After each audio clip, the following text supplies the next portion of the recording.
नमस्कार गुरुभक्तांनो. गुरुचरित्र कथासारमधील अध्याय 36वा म्हणजे स्वधर्माचे आणि कर्तव्याचे आचरण किती महत्त्वाचे आहे हे सांगणारा हा अध्याय. याची फलश्रुती अशी आहे की पतीने केलेला दोष जाईल आणि स्वधर्माचरणाचे महत्त्व कळेल. आपल्या हातून नकळत एखादी चूक घडली असेल, मनात अपराधीपणाची भावना निर्माण झाली असेल किंवा कर्तव्य आणि धर्माच्या मार्गाबद्दल संभ्रम वाटत असेल तर हा अध्याय नक्कीच वाचा व ऐका. तर ऐका. परान्नदोष, ब्राह्मणांचा आचारधर्म. श्री गणेशाय नमः. नामधारकाने सिद्धाला वंदन केले आणि म्हणाला, हे मुने, तुमचा जय असो. या दुर्धर भवसागरात तुम्हीच मला तारून नेणारे आहात. तुम्ही अज्ञानरूपी अंधकाराचा नाश करणारे सूर्य आहात. तुम्ही मला गुरुतत्वाचे ज्ञान दिले. गुरुतत्वाचे कार्य आणि सामर्थ्य नीट समजावून सांगितले. मी धन्य झालो. आता श्री गुरु नृसिंह सरस्वती स्वामी महाराजांनी पुढे काय लीला केली ते सांगावे. सिद्ध म्हणाला, नामधारका, श्री गुरूंच्या वास्तव्याने गाणगापुराचे महात्म्य खूपच वाढले. त्यांची सर्वदूर कीर्ती झाली. आता एक घटना सांगतो, त्यावरून आपण अन्नाबद्दल किती जागरूक असलो पाहिजे याची तुला कल्पना येईल. त्यावेळी गाणगापुरात एक कर्मठ ब्राह्मण राहत असे. तो विरक्त, बहुश्रुत व वेदाभ्यासी होता. तो सदाचारी आणि निराभिमानी होता. नित्य कोरडी भिक्षा मागून आपल्या कुटुंबाचे पालनपोषण करायचा. अतिथींचा आदर सत्कार करायचा. तो कोणाकडेही भोजनास जात नसे. त्याची पत्नी मात्र विरुद्ध स्वभावाची, रागीट व लोभी अशी होती. गाणगापुरात दर दिवशी कोठे ना कोठे समाराधना असायची. धनिक लोक सहस्त्र भोजनांचे आयोजन करायचे. तेथे जेवून संतुष्ट झालेले ब्राह्मण त्या पक्वानांच्या मेजवानीचे तोंड भरून कौतुक करायचे. त्या धनिकाच्या औदार्याची स्तुती करायचे. ते वर्णन ऐकून ती ब्राह्मणी मनोमन दुःखी, कष्टी व्हायची. ती स्वतःच्या नशिबाला दोष द्यायची. म्हणायची, काय हे दुर्भाग्य, आपल्याला स्वप्नात सुद्धा असे मिष्टान्न खायला मिळत नाही. या दरिद्री नवऱ्याशी लग्न केल्यापासून आपण कष्टच भोगीत आलो आहोत. बाकीची विप्रमंडळी परिवारासह भोजनास जातात. त्यांच्या बायकांनी पूर्वजन्मी खरोखरच काही पुण्य केलेले आहे. आपला नवरा परान्न घेत नाही. तो स्वतः दैवहीन आहे. त्याच्या या स्वभावामुळे आपली कुचंबणा होते. काय करावे? आपल्याला कधीतरी असे सुग्रास अन्न खायला मिळेल काय? एके दिवशी एक श्रीमंत ब्राह्मण पितृश्राद्ध करण्यासाठी गाणगापुरात आला होता. त्यासाठी त्याने अनेक ब्राह्मण दाम्पत्यांना भोजनाचे निमंत्रण दिले. तेव्हा ती ब्राह्मणी आपल्या पतीला म्हणाली, अहो, ऐकलं का? एका धनिक ब्राह्मणाने जेवणावळ घातली आहे.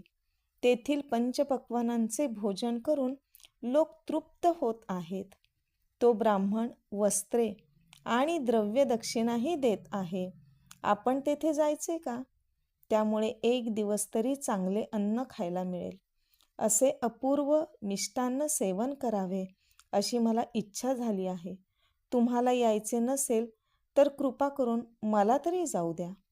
ब्राह्मणाला तिचे वागणे योग्य वाटत नव्हते, पण तिचे मनही मोडवत नव्हते. ठीक आहे, जा. त्याने तिला परवानगी दिली. ती आनंदाने भोजनावळीच्या ठिकाणी गेली. तेव्हा तो धनिक ब्राह्मण गृहस्थ तिला म्हणाला, बाई, मी दाम्पत्य भोजन घालत आहे. तुम्ही एकट्या येऊ नका. तुमच्या पतीलाही घेऊन या. ते ऐकून ब्राह्मणी खिन्न झाली. पती परान्न घेत नाही म्हणून आपल्यालाही चांगल्या अन्नापासून वंचित राहावे लागते याचे तिला मनस्वी दुःख झाले. काय करावे, तिला मोठा प्रश्न पडला. मग ती श्रीगुरूंच्या आश्रमात गेली. त्यांना आपली व्यथा सांगितली व म्हणाली, स्वामी, माझे पती माझे ऐकणार नाहीत, पण तुम्ही समजावले तर ऐकतील. कृपा करून त्यांना समजवा. तिचे बोलणे ऐकून श्रीगुरूंना हसू आले. त्यांनी तिच्या पतीला बोलावून घेतले व म्हणाले, बाबा रे, तुझ्या पत्नीला मिष्टान्न भोजन करण्याची वासना झाली आहे. तिची इच्छा तू पूर्ण कर. पत्नीचे मन व्यथित असू नये म्हणून तूही जेवणावळीत जेवायला जा. ब्राह्मण म्हणाला, गुरुदेव, मी परान्न घेत नाही, पण गुरुवचनांची अवज्ञा करणारा घोर नरकात पडतो. म्हणून केवळ तुमची आज्ञा म्हणून मी तेथे जेवेन. श्रीगुरूंचा निरोप घेऊन ते दाम्पत्य जेवणावळीत गेले. तेथे पंक्तीमध्ये जेवत असताना ब्राह्मणीला मनोमन आनंद होत होता. पण तेवढ्यात तिला एक विलक्षण दृश्य दिसले. आपल्या ताटात आपल्या बरोबरीने सूक्ष्म देहाने कुत्रे व डुकरेही ते अन्न खात आहेत. हे पाहताच तिला एकदम किळस वाटली. ती अन्न खाऊन उठली. सर्वांनी तिच्याकडे पाहिले तेव्हा तिने आपण काय पाहिले ते सांगितले. ती पतीला म्हणाली, मला क्षमा करा, मी तुम्हाला येथे आणायला नको होते. माझ्याबरोबर तुम्हीही श्वानशुक्रांचे उच्छिष्टान्न खात आहात असे मला दिसले. त्यानंतर ती दोघे श्रीगुरूपाशी आली. त्यांना वंदन केल्यावर ब्राह्मणीने तिला जे दृश्य दिसले त्याबद्दल सांगितले. ते ऐकून श्रीगुरू म्हणाले, बाई, परान्न घेणे योग्य नाही हे आता तरी तुझ्या लक्षात आले असेलच. त्यावरून तू आपल्या पतीला नेहमीच दोष देत होतीस. ब्राह्मणीला कृतकर्मांचा पश्चाताप झाला होता. ती म्हणाली, स्वामी, व्रतभंगाचा दोष घडला म्हणून ब्राह्मणही चिंतामग्न झाला होता. तो आपल्या पत्नीला दूषणे देत होता. श्रीगुरूंनी त्याचीही समजूत काढली. ते म्हणाले, बाबा रे, तू पत्नीची इच्छा पुरविण्यासाठी तेथे गेला होतास, म्हणून तुला दोष लागत नाही. झाले ते बरेच झाले. आता तुझी पत्नी तुझ्या आज्ञेत राहील. परान्नाचे नावही काढणार नाही. परान्न न घेण्याचा तुझा संकल्प अगदी स्तुत्य आहे. पण पितृकार्य, देवकार्य अशा प्रसंगी भोजनासाठी ब्राह्मण मिळत नाही. म्हणून कोणी गृहस्थ चिंतामग्न असेल तर मात्र अडून राहू नकोस. तेथे जेवायला जा. त्यामुळे धर्मकार्याला साह्यभूत होण्याचे पुण्य लाभेल. गेला नाहीस तर मात्र दोष घडेल. ब्राह्मणाचे समाधान झाले. तो म्हणाला, स्वामी, आम्ही कोणाकडचे अन्न घ्यावे, कोणाकडचे घेऊ नये याविषयी काही सांगा. श्रीगुरू म्हणाले, आपले गुरु, शिष्य, विद्वान, वैदिक ब्राह्मण, मामा, सासरे, भावंडे, साधू वृत्तीने राहणारे सज्जन गृहस्थ यांच्या घरी अन्न सेवन करावे. कोणी ब्राह्मणा वाचून अडला असेल तर त्याच्या घरी जेवावे. गायत्रीचा जप केल्याने परान्न सेवनाचा दोष जातो. आता कोणाकडचे अन्न घेऊ नये ते सांगतो. स्मृतिचंद्रिका ग्रंथात त्याविषयीची माहिती दिली आहे. ती अशी, माता पित्याकडून कामे करवून घेणारा, स्त्री पुरुषांचे हाल करणारा, धनलोभी, गर्विष्ठ, चित्रकार, शस्त्र बाळगणारा, मल्ल ब्राह्मण, वीणावादक, बहिष्कृत, याचक वृत्तीचा, आत्मस्तुती करणारा, परनिंदा करणारा, दुराचारी शिष्याचा गुरु, क्रोधी ब्राह्मण, कृपण, दरिद्री, व्यभिचारी, दुराचारी दांभिक, पती आणि मुलाबाळांना टाकून एकटी राहणारी स्त्री, स्त्रीच्या अधीन असलेला गृहस्थ, सोनारकाम करणारा ब्राह्मण, दुष्ट, राजगृही सेवा करणारा, लोहार, सुतार, परीट, मद्यपी, जारासंगे राहणारी स्त्री, चोर, द्वारपाल, कपटी, शूद्राकडून द्रव्य घेऊन त्याला शिकविणारा ब्राह्मण, अश्वविक्रम करणारा, अभक्त, जुगारी, निष्ठुर, स्नानाविना भोजन करणारा, संध्या न करणारा, दान न देणारा, पितृश्राद्ध न करणारा ढोंगी, द्रव्य घेऊन जप करणारा, केलेला उपकार बोलून दाखविणारा, व्याजाने पैसे घेणारा, विश्वासघातकी, अनितीने वागणारा, पक्षपाती, स्वधर्माचरण न करणारा, कुलपरंपरा मोडणारा, द्वेष करणारा, माता पिता गुरु यांची निंदा करणारा, हिंसक वृत्तीचा, आशाळभूत, दान देण्यास विरोध करणारा, ब्राह्मणांचा सन्मान न करणारा, निपुत्रिक, घरच्या अन्नाला नावे ठेवून परान्नाची स्तुती करणारा, दुसऱ्याकडे जेवणारा व स्वतःच्या घरी पंचमहायज्ञ न करणारा, स्वयंपाकी, अपंग, परगृही राहणारा, अशा लोकांकडे अन्न ग्रहण करू नये. त्यामुळं अन्न घेणाऱ्याचे सर्व पुण्य यजमानाला मिळते आणि यजमानाचे दोष अन्न घेणाऱ्यास लागतात. म्हणून परान्न ग्रहण करताना सूक्ष्म विचार करावा लागतो. परान्न न घेणे हेच योग्य होय. भूदान, गोदान, स्वर्णदान, अश्व, गज, रत्नादी दान घेतल्याने दोष लागत नाही. पण निषिद्ध कार्य करणाऱ्याकडचे अन्न घेतल्याने मोठा दोष लागतो. परगृही वास करू नये, परनारी संग टाळावा. या गोष्टी अधोगतीला कारणीभूत होतात. अमावस्येला परान्न घेतल्याने महिनाभराचे पुण्य नष्ट होते. आमंत्रण आल्याशिवाय भोजनास जाऊ नये. कन्येला पुत्र झाल्याशिवाय तिच्या सासरी जेवू नये. सूर्यग्रहण, चंद्रग्रहण या काळात अन्न सेवन करू नये. सोहेर व सुतक असेल तर त्याकडे जेवू नये. अशा प्रकारे ब्राह्मणांनी आपला आचारधर्म पाळला तर देवही त्यांना वश होतील. त्यांना अष्टमहासिद्धी प्राप्त होतील. त्यांच्या घरी साक्षात कामधेनू वास करेल. पण त्यांनीच आचारधर्म सोडला म्हणूनच त्यांना दारिद्र्य आलेले आहे.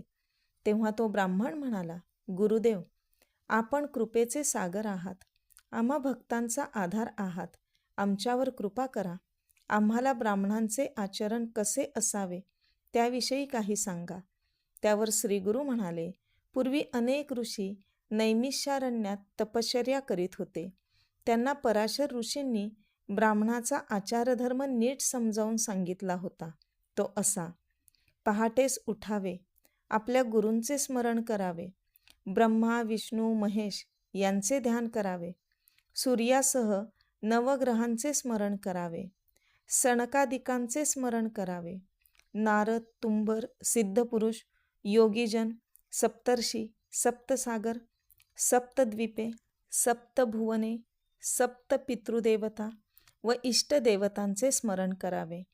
प्रातस्मरणाचे श्लोक म्हणावे. मग उठावे. लघुशंका, शौच, दंतधावन करावे. हातपाय धुवावे. आचमन करावे. स्नानापूर्वी, स्नानानंतर, निजण्यापूर्वी, उठल्यावर, भोजनापूर्वी व नंतर जांभई वा शिंक आल्यावर, लघुशंका व शौच केल्यावर, काही वाईट दृष्टीस पडल्यावर अथवा वात सरल्यावर आचमन करावे. आचमन हे खाली बसून स्वस्थ चित्ताने करावे. आचमनासाठी जवळ पाणी नसेल तर आपले डोळे व कान यांना हाताने स्पर्श करावा. कारण ब्राह्मणाच्या उजव्या कानाजवळ अग्नी, वायू, आपोदेवता, चंद्र, सूर्य, इंद्र आणि वरुण या सप्त देवता सूक्ष्म रूपाने असतात. शौचासाठी नैऋत्य दिशेत जावे. डोक्यावर आच्छादन अर्थात उपरणे घ्यावे. जानवे उजव्या कानात अडकवावे. मान खाली घालून बसावे. दिवसा उत्तरेकडे व रात्री दक्षिणेकडे तोंड करून बसावे. बोलू नये. इकडे तिकडे पाहू नये. त्यावेळी सूर्य, चंद्र, नक्षत्रे, नदी, आकाश, स्त्रिया व पुरुष यांच्याकडे पाहू नये. मोकळ्या जमिनीवर, हिरव्या गवतावर वा पानांवर शौचासाठी बसू नये. सुकलेल्या पालापाचोळ्यावर बसावे. उभ्याने लघुशंका करू नये. शौचासाठी पाणी मिळाले नाही तर आपदधर्म म्हणून मृत्तिकेने स्वच्छता करावी. मृत्तिकेनेच हस्ताधिक स्वच्छ करावे. मग श्रीगुरूंनी स्वच्छतेसाठी लागणारी माती कोणत्या स्थानावरून आणावी, कोणत्या स्थानावरून आणू नये, त्या मातीचा कसा उपयोग करावा ते सांगितले.